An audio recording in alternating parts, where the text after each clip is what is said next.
There are moments in life when your pockets feel empty, your strength feels spent, and your hope feels like it's running on fumes.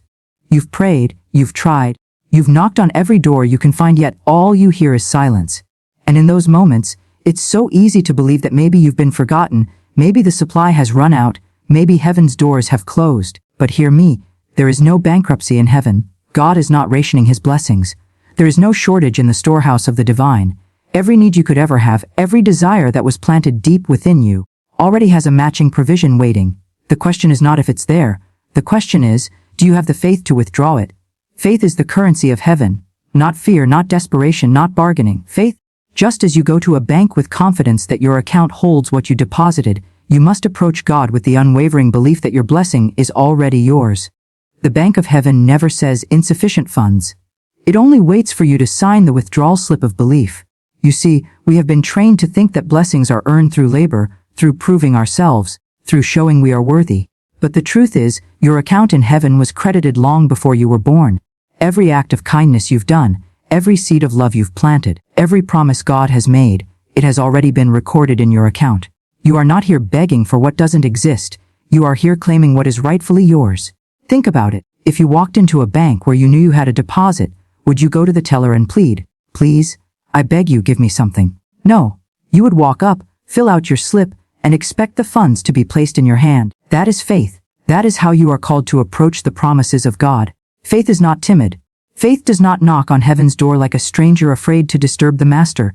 Faith walks in as a child who knows the Father's heart, sits down at the table, and says, "I am here to receive what you have already set aside for me." And yet, so many live as if they are spiritual beggars, waiting for scraps to fall from the divine table, when God himself has prepared a feast. It is not humility to refuse what God has freely given. It is disbelief. It is fear disguised as reverence. And that fear will keep your hands empty, even though your account is full. So today, I ask you, what have you been afraid to withdraw? What dream have you left locked away in heaven's vault because you thought you weren't ready, or worthy, or capable? What provision is sitting in your name, collecting spiritual interest, while you stand outside the bank doors? The bank of heaven is open 24/7. There is no closing time, no limit, no withdrawal fees. You are not in competition with anyone else for God's resources. His abundance is infinite. Your receiving does not diminish another's, and theirs does not diminish yours. But there is one thing required: the withdrawal slip must be signed in faith. Faith is not just saying you believe. It is acting like you already have it. It is making space for the blessing before it arrives. It is setting the table before the meal is cooked. It is planting before you see the rain. And the most beautiful truth is this: when you move in faith, you draw heaven's supply into your reality. Some of you are listening to this right now thinking, "But I've prayed for years and haven't received it yet." Let me tell you something. You cannot keep a signed withdrawal slip on heaven's desk and not have it honored. Sometimes the funds are released instantly. Sometimes there is a divine processing period, but the moment faith signs that slip, the transaction is already approved. The enemy of your faith will try to make you believe that because you don't see it yet, it's not coming.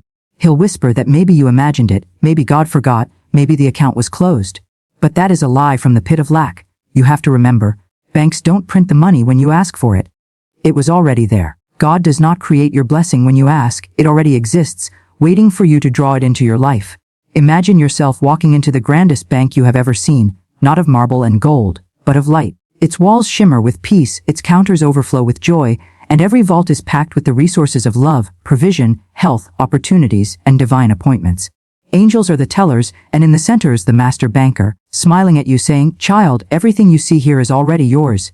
You look around and realize, there is no shortage. Every time someone receives, the vaults don't shrink, they expand. Every blessing released is multiplied, not diminished. And there, on the counter, is a withdrawal slip with your name on it. All you have to do is sign in faith. I have met people who live their whole lives standing outside this bank, watching others go in and receive. They say things like, "It must not be for me," or "Maybe someday," or "I'm not holy enough yet." And I want to shake them and say, stop disqualifying yourself from what God has already qualified you for. When Jesus said, "It is finished," he was not speaking in riddles. He meant the account is open, the funds are there, and the transaction is complete. Your role is to receive it. Not earn it, receive it. Faith is the key. Fear locks the vault, faith opens it. Worry delays the release, gratitude speeds it up. If you want to withdraw from the bank of heaven, start acting like the blessing is already in your possession. Dress for the opportunity before it knocks. Speak like the healing is already in your body. Walk like the provision is already in your hand. Plan like the door is already open. Because the truth is, it already is. Because once you understand that the bank of heaven is always open, you stop pacing the floor in worry and start walking in peace. You stop checking your account balance in the natural and start trusting the balance in the spiritual. You stop letting the appearance of delay convince you of denial. You begin to live differently. You wake up expecting favor to find you. You speak as if your supply has already been released. You make decisions as though the vault has already been unlocked. That's not arrogance. That's alignment. The bank of heaven rewards expectation. The teller doesn't call for the person who stands silently in the corner, unsure if they belong there. The teller calls for the one who steps up with confidence, holding a signed slip of belief in their hand. And here's the beauty. The more you withdraw in faith, the more deposits are made in your name. Every blessing you receive with gratitude sends ripples through eternity, creating more moments for you to sow, more opportunities for you to give, more testimonies for you to share. Your account doesn't deplete with use, it grows with use. The problem is, too many people think they have to save their spiritual funds for a rainy day, as if heaven has a limit. But the truth is, the more you engage with God's supply, the more you activate its flow. It's like a well. If you don't draw from it, the water becomes stagnant. But when you draw daily, fresh water flows in to replace what you've taken. This is why some people seem to live under a constant waterfall of blessings. They are in the habit of daily withdrawals.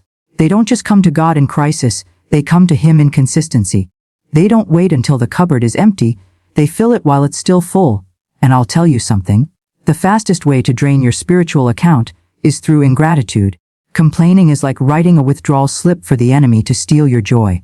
But Thanksgiving writes a withdrawal slip for heaven to fill your hands even more.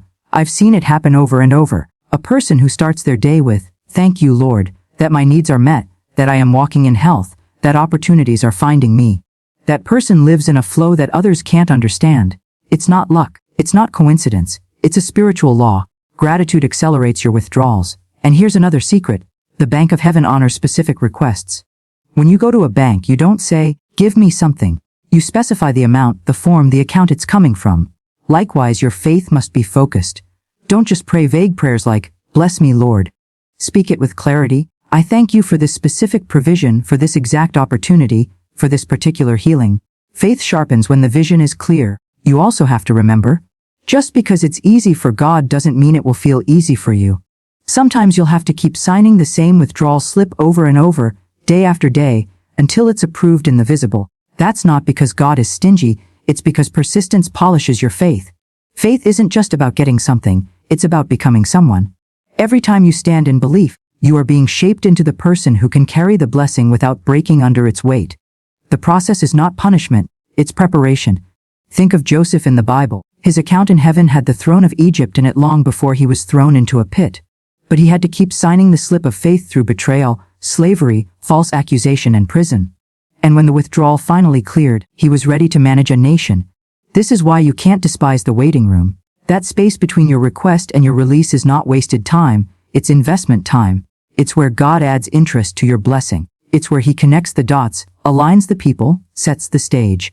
And when the teller finally calls your name, you'll see why it took as long as it did. Sometimes the bank of heaven will even give you a partial release, a taste of the blessing, to strengthen your faith for the full amount. That's not a tease, it's a down payment. It's heaven's way of saying, if I can give you this, I can give you more. And let me tell you something. Once you experience even one withdrawal, your confidence changes forever. You stop praying small prayers. You stop doubting if He can. You stop asking for crumbs and start requesting loaves. You start living in such a way that others look at you and think, what's their secret? And the truth is, the secret isn't you, it's your bank. The bank of heaven is not reserved for the perfect. It is open to the willing. You don't need a flawless record to approach the counter, you need faith. You don't need years of good works to open an account, you already have one. The day you said yes to God, your name was engraved in the ledger and your balance was credited with more than you could ever imagine. The question is, will you make the withdrawal today? Let us go deeper, because the truth is, most people live as though the bank of heaven is closed on weekends, or it only opens for a certain, special, group of people. They look at others being blessed and assume those people have something they don't, more holiness, more worth, more access. But heaven does not play favorites. The sun shines on the just and the unjust, the rain falls on every field. The difference is that some people actually make the withdrawal, while others just keep staring at the vault door, afraid to touch it. You see, fear will tell you that the promise might not be for you. Doubt will whisper that maybe it's too late, maybe you've messed up too badly, maybe you need to earn the right to ask. But faith walks up to the counter with the boldness of a child and says, "My Father promised this, and I'm here to receive it." There are blessings in your life right now that are waiting for your permission to manifest. They are already approved, already credited to your spiritual account. But heaven operates on a different economy. You don't see it first, you believe it first. You don't wait for proof, you provide trust. When you finally grasp that God's supply is endless, something shifts inside you. You stop approaching Him as if you're begging for scraps, and you start coming like an heir who knows the will has already been signed in their name. You stop treating blessings like rare miracles, and you start seeing them as part of the natural flow of your life. But here's the beauty of it. The withdrawal slip of faith doesn't need complicated language. It doesn't require perfect prayers memorized from books. It is as simple as a child saying, "I trust you." It's waking up in the morning and declaring, "I know provision is already mine. I know healing is already mine. I know peace is already mine." And you say it not because you see it yet, but because you know the one who promised it. Faith is not about pretending you don't see the storm. It's about refusing to believe the storm has more power than the one who calms it. You might feel like the bills are stacking higher than your faith right now. You might feel like your strength is barely enough for one more day. But remember, the bank of heaven never runs out of currency, and its currency is delivered in ways the world cannot understand. I want you to walk out of here today knowing that the account is open, the funds are waiting, and the teller of heaven is calling your name. Stop standing at the door in hesitation. Walk in like you belong there, because you do. You are not a stranger in God's bank, you are family. You are not asking for charity, you are accessing your inheritance. So go ahead, fill out that slip in faith. Sign it with gratitude, hand it over with confidence. Then stand tall, knowing that heaven is already moving to place into your hands what was always meant for you. Because the truth is, child of God, the bank of heaven never runs dry. And today your withdrawal has been approved.